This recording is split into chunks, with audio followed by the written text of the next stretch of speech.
श्री शिवाय नमस्तु भीम हर हर महादेव। दोस्तों, आप सभी लोग जानते हैं कि चैत्र नवरात्रि चल रहे हैं।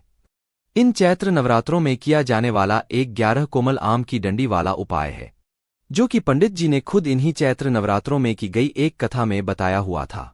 जिस उपाय को बहुत सारे लोग समझना चाहते हैं, पर उस उपाय को लेकर लोगों के मन में बहुत ज्यादा कंफ्यूजन है कि वो 11 कोमल आम की डंडी वाला उपाय है या 11 कोमल आम के पत्ते वाला उपाय है। तो इस वीडियो में हम आपको उसी 11 आम की कोमल डंडी वाला उपाय समझाएंगे। इस उपाय को आपको कैसे करना है और इस उपाय को किसको करना है और किस समय करना है और इस उपाय को करने से होता क्या है। तो देखो, ये वाला जो उपाय है ना, 11 आम की कोमल डंडी वाला उपाय, ये उपाय सिर्फ और सिर्फ आपको इन चैत्र नवरात्रि के दिनों में ही करना है। इन चैत्र नवरात्रि के 9 दिनों में से आप किसी भी एक दिन इस वाले उपाय को कर सकते हैं। किस समय करना है? विशेष रूप से आप लोगों को इस उपाय को इन चैत्र नवरात्रि के दिनों में किसी भी दिन सुबह के समय करना है। मुख्य रूप से 10, 11, 12 बजे तक भी अगर उपाय करोगे तो भी आपको उपाय का फल जरूर मिलेगा। अब दोस्तों, ये किस लिए करना है? सबसे पहली चीज वो सुन लो। देखो, आपकी किसी प्रकार की मनोकामना है जो कि आप लंबे समय से सोच कर रखे हुए हो, भगवान शिव जी को अगर आप प्रसन्न करना चाहते हो तो आप लोग ये वाला उपाय कर सकते हो। विशेष रूप से अगर आप पूछो तो ये उपाय उन लोगों के लिए होगा जो कि धन से जुड़ी हुई समस्या को लेकर जूझ रहे होंगे। जैसे आपने किसी को पैसा दिया और वो आपका पैसा लेकर भाग गया, या वो आपका पैसा नहीं वापस कर रहा है, या आपने किसी को पैसा उधार दिया, चाहे वो 10 रुपए हो, 100 रुपए हो, 1000, 2000, 20,000, कितना ही हो, लाखों में भी हो, तो भाई वो आपका वापस नहीं कर रहा है और वो आपका फोन भी नहीं उठा रहा है, कुछ जवाब नहीं दे रहा है, तो भाई आप लोगों को ये वाला उपाय जरूर कर लेना चाहिए।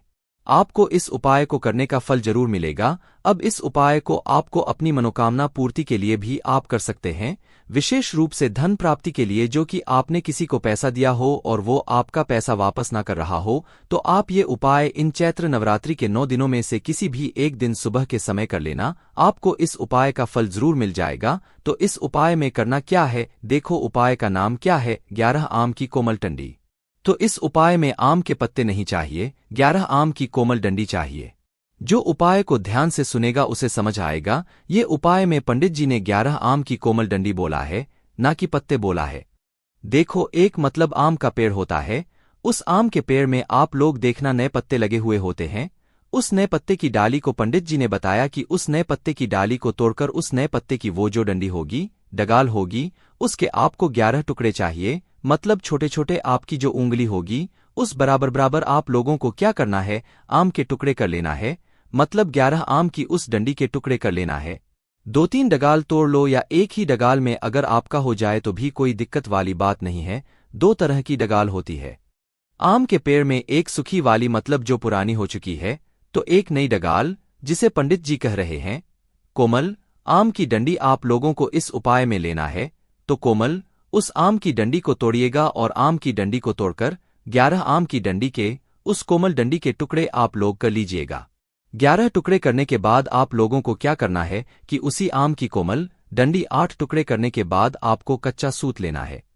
क्या लोगे? कच्चा सूत। कच्चा सूत मतलब कच्चा धागा जो होता है वो लेना है। तो 11 आम की कोमल डंडी को लेकर आपको उनको एक साथ इकट्ठा कर लेना है, और इकट्ठा करने के बाद आपको कच्चा सूत लेना है। उस कच्चे सूत से आपको इन डंडियों को बांध देना है, बीचों बीच से बांधना। और बांधना कितनी बार है? उस 11 कच्चे आम की डंडी को कच्चे सूत से आपको 11 बार लपेटना है। 11 ही आपने आम की कोमल डंडी ली हुई है, आम के पत्ते की, आम के पेड़ की। उसके बाद में इन्हीं डंडियों को आपको 11 बार कच्चे सूत से घुमाना। जैसे एक बार घुमाया, 1 बार हो गया, फिर दूसरी बार 2 बार हो गया, फिर तीसरी बार 3 बार हो गया, फिर चौथी बार 4 बार हो गया। इसी प्रकार से आपको कुल 11 बार कच्चे सूत से जो है आपको उन कोमल आम की डंडियों को बांधते जाना है। बांधने के बाद अब आप लोगों के क्या करना है कि आपको अपने साथ में शहद रखना है। क्या रखोगे? शहद है ना, जो आपके घर में हो शहद, जो शुद्ध वाला शहद हो, भगवान के पूजन कार्य वाला शहद हो, उस शहद को आपको अपने पास में या अपने साथ में रखना है। और इन चैत्र नवरात्रि के किसी भी दिन शुद्धता का विशेष रूप से ध्यान रख के सुबह सुबह आप भगवान शिव जी के आपके घर के आसपास जो मंदिर हो वहां पर आप लोगों को पहुंच जाना है, और अपने साथ में एक अच्छा सा रुमाल भी लेकर जाइएगा, क्योंकि इस उपाय में हमें रुमाल की आवश्यकता पड़ने वाली है। तो अपने साथ में एक रुमाल भी जरूर लेकर जाइएगा। अब जैसे ही आप उपाय को करने के लिए भगवान शिवजी के मंदिर में पहुंच जाते हैं, तो शिवजी के मंदिर में पहुंचकर सबसे पहले आप भगवान शिवजी के दर्शन कर लीजिएगा।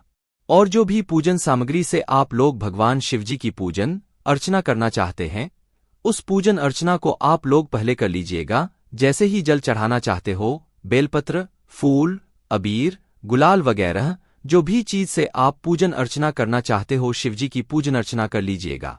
जैसे ही आपकी पूजन अर्चना हो जाती है, उसके बाद में आप भगवान शिवजी के शिवलिंग के पास में बैठिएगा। और पास में बैठने के बाद अब आप लोगों को क्या करना है, वो यहां पर आप लोग ध्यान से सुन लीजिएगा। तो देखिए, सबसे पहले आप जो अपने साथ में 11 आम की कोमल डंडी लेकर आए हुए हैं, इनको आपने कच्चे सूत से बांध ही लिया है 11 बार। अब 11 बार बांधने के बाद अगला जो आपका काम ये रहेगा कि आप जो अपने साथ में शहद लेकर आए हुए हैं, उसे किसी एक पात्र में डाल लीजिएगा। और शहद को किसी पात्र में डालने के बाद क्या करना है, आपको डंडी की 2 साइड होंगी। 11 आम की कोमल डंडी आपने बांधना है एक साथ, तो 2 साइड होंगी, एक इस साइड और एक इस साइड, ठीक है।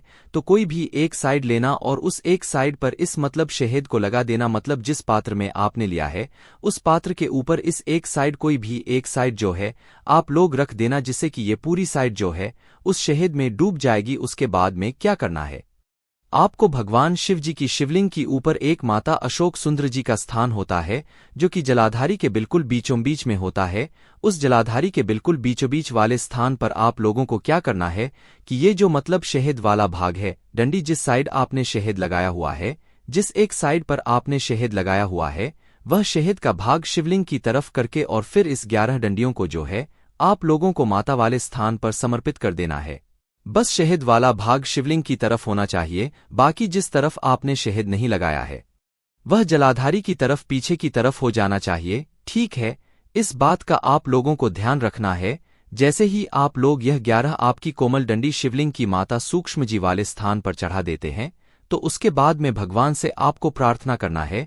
आपने जिसको पैसा दिया होगा उसके लिए प्रार्थना करना है कि वो आपका पैसा नहीं कर रहा है तो वो आपका पैसा वापस कर दे, या आपकी कोई मनोकामना हो तो भाई वो बोलना। पर विशेष रूप से ये उपाय उन्हीं लोगों के लिए है जिन्होंने किसी को पैसा दिया था और वो पैसा वापस नहीं कर रहा है, तो इस उपाय को करने के बाद वो पैसा आपका खुद लौटा कर जाएगा, ठीक है। भले ही फोन क्यों ना उठा रहा हो, भले ही कुछ भी क्यों ना कर रहा हो, ठीक है, तो आपको उसके नाम का स्मरण करके भगवान से बोलना है कि ये हमारा पैसा वापस नहीं कर रहा है, आपके आशीर्वाद से ये हमारा पैसा वापस कर दे, ठीक है। जैसे ही आप मनोकामना बोलते हैं, उसके बाद में दोस्तों जो शहद आपने अभी अपनी डंडियों पर लगाया हुआ था, आपने इन 11 आम की डंडी की किसी एक साइड पर शहद लगाया हुआ है, शिवलिंग पर माता शोक सुंदर जी वाले स्थान पर चढ़ाया हुआ है, तो उस भाग में से कुछ शहद का भाग आपको अपने उस रुमाल पर, भले ही एक बिंदी क्यों ना लगाओ, पर उसी डंडियों में से उस शहद को आप लोगों को लगा लेना है। पर कब लगाना है, जब आप इन 11 आम की डंडियों को शहद लगाकर माता अशोक सुंदर जी वाले स्थान पर चढ़ा दो, उसके बाद ही में लगाना है और भगवान से प्रार्थना कर लो। उसके बाद ही में आपको अपना रुमाल निकालना है और उस शहद का कुछ भाग जो है आप लोगों को उस रुमाल पर लगा लेना है। भाग लगाने के बाद दोस्तों आपको वहीं पर बैठकर भगवान से वापस से प्रार्थना करना है, ये व्यक्ति हमारा पैसा नहीं लौटा रहा है। जिस व्यक्ति का आप लोगों को विशेष रूप से नाम भी बोलना है, क्योंकि पंडित जी ने बोला है जिस व्यक्ति ने आपका पैसा ले लिया है और वो आपका पैसा वापस नहीं कर रहा है, तो उसका आपको नाम भी विशेष रूप से बोलना है, ठीक है। नाम बोलने के बाद आप लोगों को क्या करना है, भगवान से वापस से प्रार्थना कर लेना है कि वो आपका पैसा जल्द से जल्द वापस कर दे। जैसे ही आप प्रार्थना करते हैं भाई, उस रुमाल को आप अपने साथ में रखना, भगवान शिवजी को आशीर्वाद देकर, भगवान शिवजी को धोख देकर वहां से उठ जाना और अपने घर पर आ जाना। अब इस रुमाल में भगवान शिव जी आपको मिल जाएगा। इस रुमाल को जब तक आप अपने पास में रखेंगे तो निश्चित सी बात है कि जिस व्यक्ति ने आपका पैसा लिया होगा उस व्यक्ति का खुद सामने से फोन आएगा, वह व्यक्ति खुद आपको खुद उसका मतलब आप उसने आपसे जो पैसा लिया होगा वह आपको लौटा कर जाएगा। बस उपाय को करते समय इन सभी बातों का ध्यान रखिएगा जो कि हमने आपको यहाँ पर इस वीडियो में इस उपाय में बताए होंगे। इस रुमाल को आप अपने साथ में हमेशा रखिएगा भगवान शिव जी का आशीर्वाद समझते हुए। उसके बाद में दोस्तों आप चाहो तो इस रुमाल को अपने घर पर भी रख सकते हो, जरूरी नहीं है कि आप अपने साथ में हमेशा रखकर, पर अपने घर में जहां पर भी रखो अच्छे और शुद्ध स्थान पर रखना। अब दोस्तों मेन बात ये करते हैं कि बहुत सारे जगहों पर आप लोग ये सुन रहे हो कि ये 11 आम की डंडी वाला जो उपाय है ये 11 आम के पत्ते वाला उपाय, पर ऐसा नहीं है। पंडित जी ने खुद बोला हुआ है कि ये 11 आम के मतलब पत्ते नहीं है, 11 आम की कोमल डंडी है। कोमल से मतलब लोगों ने समझ लिया कि वह पत्ते होंगे, पर पत्ते नहीं। कोमल डंडी का मतलब वो होता है कि भाई कोई एक डकार है उस पेड़ की और उस डकार पर जो है नए पत्ते लगे हुए हैं, तो उस नए पत्ते जो डगाल होती है वो कोमल डंडी होती है, मतलब नई डंडी होती है।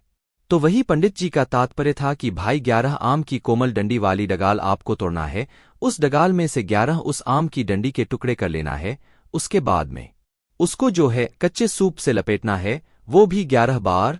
उसके बाद में अपने साथ में शहद रखकर शिवजी के मंदिर पहुंचकर और उस डंडियों का कोई भी एक साइड शहद में भिगोकर इसे माता अशोक सिंद्र जी वाले स्थान पर, मतलब जलाधारी के बिल्कुल बीचों बीच में आपको समर्पित कर देना है।